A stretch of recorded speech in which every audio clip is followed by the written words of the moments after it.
Good evening, Chancellor, Vice Chancellor, members of Senate, distinguished guests, members of staff, graduates, and their guests. I am honored to be addressing you all tonight on this noteworthy and joyous occasion. First and foremost, let me extend a huge congratulations to all of us graduates. We are seated here this evening because we managed to submit our assignments on time.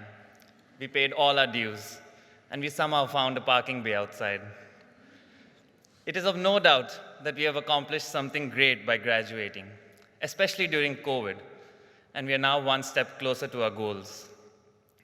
Whether for you this is further studies, research, securing a job, or a jab for that matter, everything is within our reach. As an environmental science graduate, it was only fitting that I use a tree as an analogy for this speech. 2 years ago, when I first walked across the enchanting gardens of UWA, I noticed the iconic Moreton Bay fig tree. It was severely damaged due to a storm. Beneath it were a group of arborists, deep in discussion like a doctor and a few interns, were assessing its health. This sight of the Moreton Bay fig was a serendipitous moment which shaped my time here at the University of Western Australia. With so much care given to a tree, I knew I had found my people. I can attest on behalf of my fellow graduates that we received unconditional support during these years.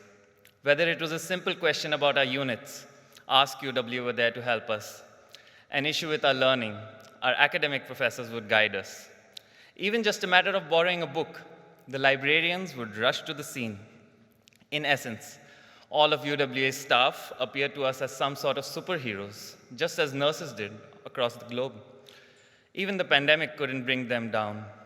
It's like they had regular rehearsals in anticipation of such a situation to seamlessly transition our learning process. In all seriousness, though, exceptional hard work from teachers and staff alike have helped us be here tonight, and we forever will be indebted to their guidance. Another group of people who have helped us maneuver through our lives also need to be acknowledged. Stepping back in time to almost a decade ago, when I completed my bachelor's degree, I became a marine engineer, or what most would call a sailor. I promised myself I would never study again. The reason was my parents had generously funded my university studies, and I would not withdraw another 5-digit sum from their bank account on a whim. However, I found myself in an isolating path of being a sailor as my destiny, but I was far from happy. Someone famous on this very stage said, "Your next worthy pursuit would probably appear in your periphery." And I realized that we are given many clues in life about our path, but if we stay stuck, then we don't serve any purpose. And this is where family and friends came in.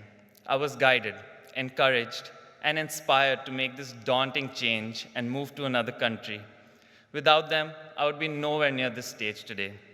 The unconditional love and support we receive from family and friends, and especially wives, is underappreciated.